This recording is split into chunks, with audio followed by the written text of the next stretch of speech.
Selamat siang pemirsa, saya Nabila Ramadhani dan ini Breaking News 11F.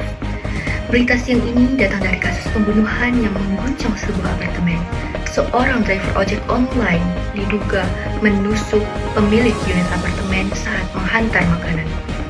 Satu-satunya saksi yang menjadi kunci apa yang sebenarnya terjadi pada hari itu. Inilah rekonstruksi lengkap kasus yang kini memasuki meja persidangan.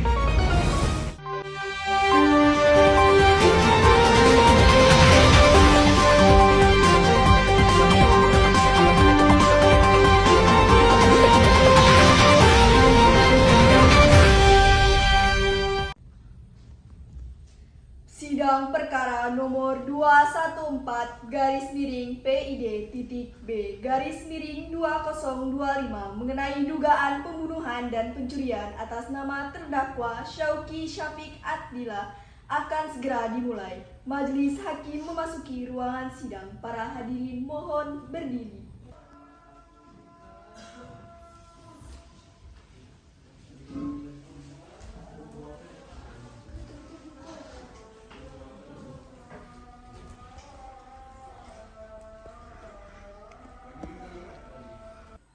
Baiklah, kita mulai sidang pada siang hari ini. Tapi sebelum itu, terdakwa, apakah Anda dalam keadaan sehat dan siap mengikuti persidangan ini? Siap, Yang Mulia.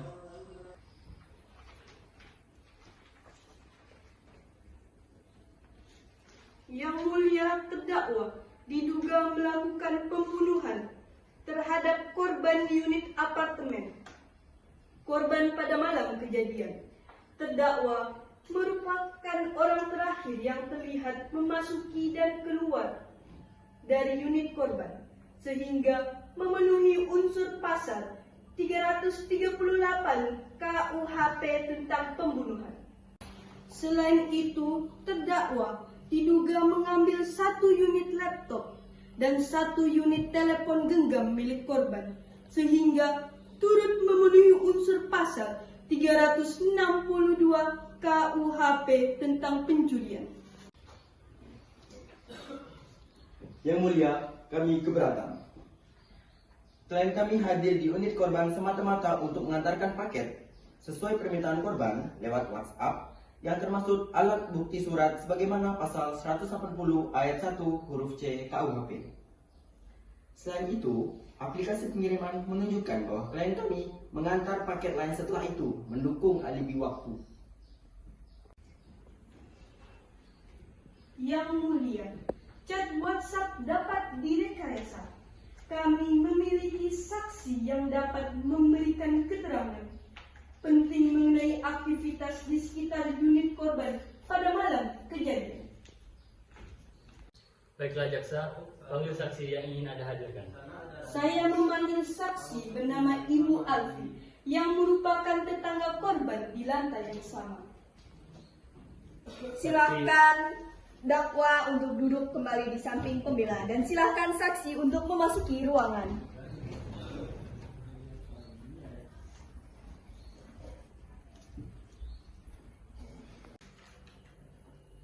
Kepada saksi dipersilahkan untuk berdiri dan disumpah terlebih dahulu. Ikuti kata-kata saya.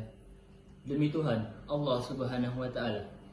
Demi Tuhan, Allah Subhanahu wa Ta'ala. Saya bersumpah bahwa saya akan memberikan keterangan yang sebenar-benarnya. Saya bersumpah bahwa saya akan memberikan keterangan yang sebenar-benarnya. Silakan dulu.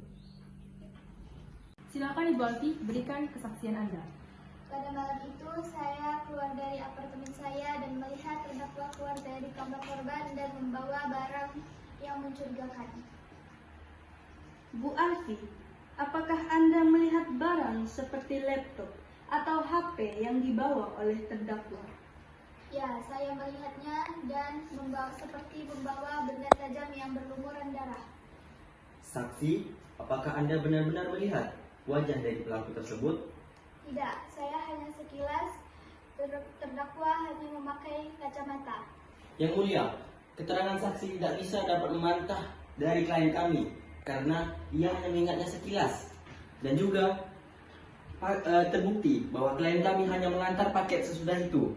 Ini tidak bisa menjadi landasan sebuah hukum tersebut. Sebelum melanjutkan, saya ingin menanyakan apakah apartemen korban memiliki CCTV di koridor? Memiliki, Yang Mulia. Koridor utama terekam, tetapi tangga darurat tidak. Blind spot tersebut memungkinkan orang lain masuk tanpa terdeteksi, Yang Mulia. Baiklah, pernyataan dicatat. Baik, kita tiba pada pemeriksaan bukti rekaman CCTV yang telah diperbaiki kualitasnya. Tolong jaksa segera ditanya. Dalam rekaman terlihat 1. Terdakwa masuk unit korban pukul 19.42. Kedua, terdakwa keluar pukul 19.45 dengan membawa laptop dan handphone. Wajah terdakwa tampak panik dan tidak terlihat orang lain masuk ataupun keluar. Ketiga, jam kematian korban menurut forensik 19.45 sampai 19.50. Yang Mulia, ini menunjukkan terdakwa keluar dengan barang milik korban dan waktunya cocok dengan estimasi kematian. Ini memperkuat pasal 338 KUHP dan 362 KUHP. Yang Mulia, klien kami hanya membawa paket kosong kembali dari korban. Tidak ada bukti pasti bahwa ia masuk ke apartemen itu dan mengambil barang-barang korban tersebut. Tetapi, menurut keterangan saksi, rekaman CCTV, serta waktu kematian korban itu saling mendukung bahwa terdakwa adalah orang terakhir yang bersama korban dan membawa barang-barang korban.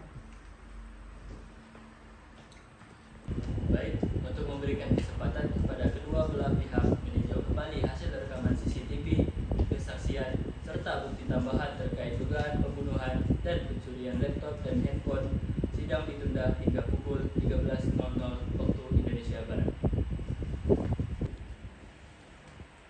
Para hadirin dipersilahkan berdiri dan meninggalkan ruang persidangan. Sidang akan dilanjutkan pada pukul 13.00.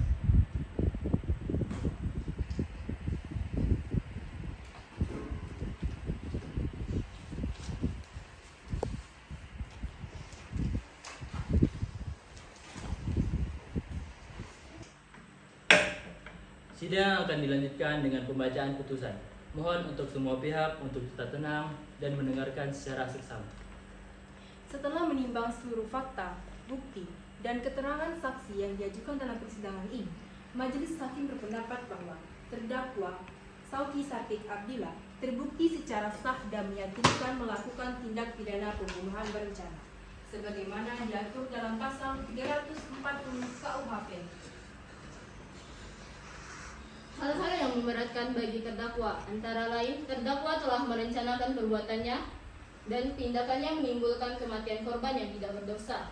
Sedangkan hal-hal yang meringankan antara lain terdakwa mengakui perbuatannya, bersikap kooperatif selama persidangan dan tidak memiliki catatan kriminal sebelumnya. Berdasarkan pertimbangan tersebut, Majelis Hakim memutuskan bahwa 1. Menyatakan terdakwa Sauki Satik Abdillah bersalah atas tuduhan pembunuhan berencana. 2. Menjatuhkan pidana penjara seumur hidup kepada terdakwa. 3. Memerintahkan terdakwa untuk membayar biaya perkara sebesar 500 juta. Putusan ini dapat diajukan banding oleh terdakwa dalam waktu 7 hari sejak dibacakannya keputusan ini. Bukan saya, Yang Mulia. Udah.